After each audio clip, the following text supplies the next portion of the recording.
tudo bem? Seja muito bem-vinda e muito bem-vindo ao canal Fatos Desconhecidos.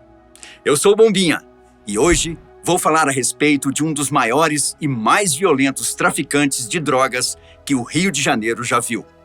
Aliás, não só o Rio de Janeiro, uma vez que pelo menos um de seus crimes teve repercussão internacional. Eu estou falando de Elias Pereira da Silva, o Elias Maluco. Antes de mais nada, gostaria de lhe pedir a gentileza de já deixar o seu joinha e acompanhar esse vídeo até o final, o que ajuda bastante o canal, ok? Se ainda não é inscrito, inscreva-se, não custa nada.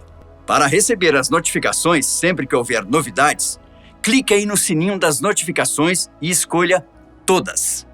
Se achar por bem, torne-se um membro e tenha elementos exclusivos do canal para você usar. Dito isso, vamos ao fato de hoje. Elias nasceu e cresceu no Rio de Janeiro e, enquanto era um homem livre, viveu boa parte de sua vida na favela da Grota. Sua vida de crimes, como a maioria, começou com pequenos furtos, até ele se tornar o segundo homem a encabeçar uma das maiores organizações criminosas do país, o Comando Vermelho. Sabia que Elias Maluco recebeu esse apelido não à toa? Ele era, sim, considerado um elemento de altíssima periculosidade e tratava seus desafetos de forma nada ortodoxa. Antes de matar alguém, Elias tinha o costume de torturar sua vítima.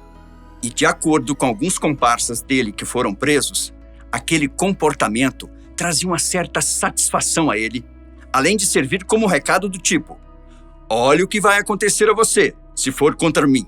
Elias comandava o tráfico entre 30 favelas nas imediações do Complexo do Alemão e da Penha, na zona norte do Rio. Em sua extensa ficha constavam 60 assassinatos entre cidadãos comuns e membros da concorrência. Mas um deles, que você vai ficar sabendo daqui a pouco, foi o que tornou Elias Maluco conhecido não só no Brasil, como também no exterior. Uma das coisas que Elias fazia com o dinheiro do tráfico era comprar bens para a família. Em 2010, já preso por crimes passados, ele foi condenado pela justiça a mais 10 anos, 7 meses e 15 dias de prisão por crime de lavagem de dinheiro. Ele teria adquirido um automóvel da marca Toyota e registrado no nome de sua esposa Silvânia. Em 2004, ele tinha comprado uma casa com piscina, na qual mandou escrever o nome de sua esposa e o dele, e registrou em nome da sogra. Mais tarde, comprou uma outra senhora casa no valor de R$850 mil, colocando-a também no nome da esposa. Ambas as casas foram adquiridas no bairro de Jacarepaguá, na zona oeste do Rio de Janeiro. Esse tipo de atividade é muito comum no mundo do crime, uma vez que o criminoso precisa pulverizar seu patrimônio, geralmente registrando os bens em nome de terceiros. E é comum que sejam pessoas da família, pois são menos suscetíveis a trapaças e, se algo acontecer, são mais fáceis de localizar. Você entende o que eu digo, não é? Mas, como também é comum no mundo do crime, a família de Elias não viveria por muito tempo com esses bens. A polícia descobriu e a justiça decidiu que era hora de tomar tudo aquilo e entregar ao Estado. De acordo com a sentença, a aquisição daqueles bens não era compatível com as condições financeiras de Silvânia e sua mãe. Portanto, eram bens obtidos com o tráfico de drogas feito por Elias. Nas favelas onde atuava, Elias era bastante temido. Até mesmo seus soldados, olheiros e outros comparsas tinham grande receio de traí-lo, já que sabiam qual seria o destino deles. Eles evitavam qualquer tipo de treta, se me permite usar esse vocabulário pertinente. Os moradores, então, ao mesmo tempo que tinham a sensação de segurança, que era promovida pelo próprio traficante, tinham também o medo como companhia, pois conheciam muito bem a fama de Elias. Junho de 2002 iria mudar e selar o destino de Elias Maluco. E não só o dele, como também o do jornalista Arcanjo Antônio Lopes do Nascimento, mais conhecido como Tim Lopes. O jornalista que trabalhava para uma grande emissora de televisão brasileira na época e que fazia uma reportagem investigativa sobre o abuso sexual de menores e o tráfico de drogas nos bailes funks da Vila Cruzeiro, na Penha, foi denunciado por um dos olheiros de Elias.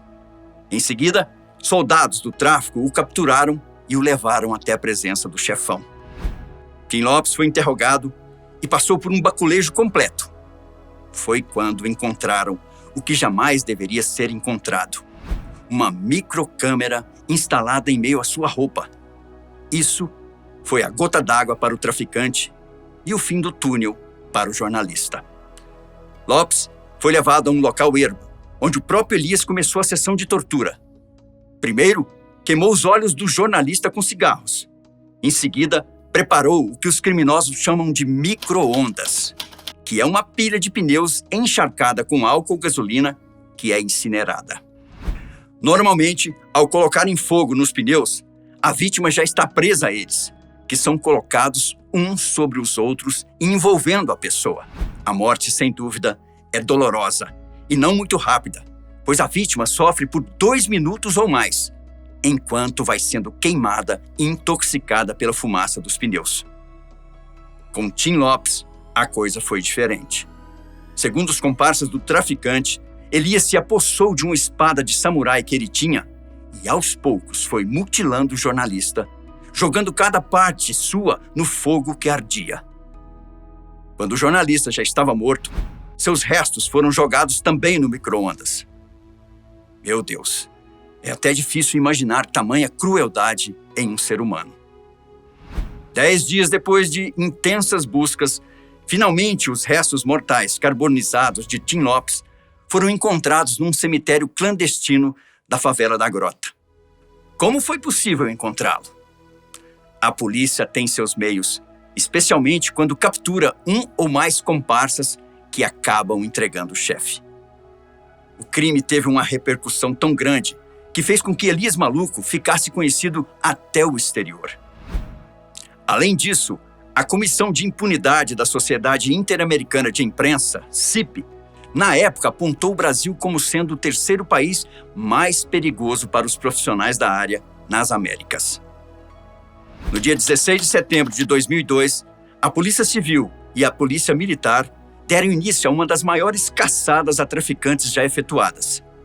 3 meses depois, durante a chamada Operação Sufoco, os batalhões militares cercaram o complexo do Alemão e, após 50 horas de cerco, Elias acabou sendo capturado na favela da Grota sem resistir à prisão. Ele foi levado para Bangu 1 e enfrentou seu primeiro julgamento em dezembro de 2002. Já na primeira audiência, o traficante foi condenado a 13 anos de prisão pelos crimes de tráfico e associação para o tráfico de drogas, num processo que envolvia o cantor Belo.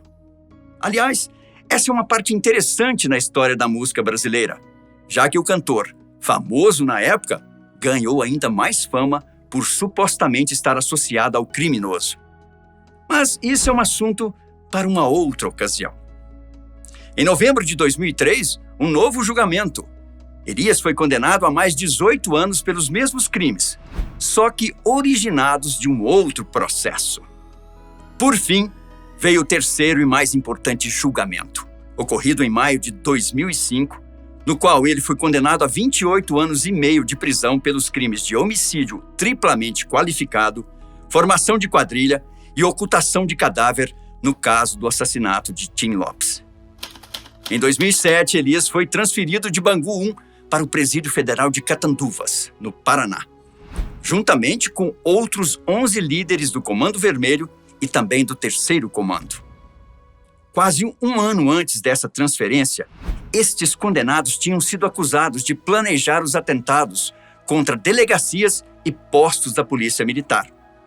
Também foram responsabilizados pela queima de vários ônibus no Rio de Janeiro em dezembro de 2006. Ação esta que culminou na morte de 19 pessoas. Uma nova onda de violência assolou o Rio de Janeiro em novembro de 2010.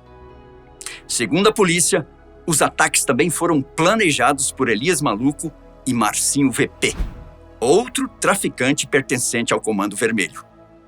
Por causa disso, 3 dias depois, Elias foi transferido novamente, dessa vez para o Presídio Federal de Porto Velho, em Rondônia. Em agosto de 2011, ele foi novamente transferido para o Presídio Federal de Campo Grande, no Mato Grosso do Sul. As mudanças de presídio normalmente servem para impedir que o criminoso encontre meios de se comunicar com o mundo externo. O fato é que, com o passar do tempo, o criminoso faz certos contatos dentro do presídio que têm contatos do lado de fora e que podem resolver qualquer assunto.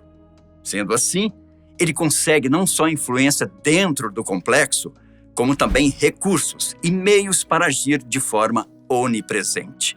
Depois de Campo Grande, Elias foi levado de volta ao presídio de Catanduvas, onde reencontrou seu velho amigo Marcinho VP. Mas algo aconteceu entre os dois que fez com que VP, que tinha fortíssima influência na quadrilha, interferisse e desbancasse Elias Maluco de seu posto. Além de não ser mais o número 2 da cúpula, Elias também perdeu o controle que tinha sobre as bocas de fumo em várias favelas, incluindo a da Grota. Os processos contra ele tiveram de ser interrompidos em 22 de setembro de 2020. Elias Maluco foi encontrado morto em sua cela. De acordo com as investigações, ele teria se enforcado com um lençol, e o atestado de óbito apontou como causa-mortes asfixia mecânica e compressão intrínseca no pescoço.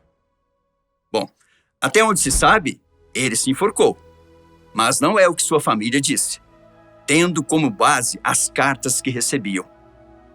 Sua filha chegou a postar nas redes sociais uma das cartas escritas por Elias, na qual ele dizia sentir saudades da família e que gostaria muito de sair da prisão para estar junto a eles novamente. E então, o que achou da história de Elias Maluco? Será que ele se matou mesmo? Ou tudo não passou de uma armação de seu ex-amigo? Deixe sua opinião aí nos comentários, ok? E obrigado por me acompanhar até o final. E tenha um ótimo dia. Forte abraço!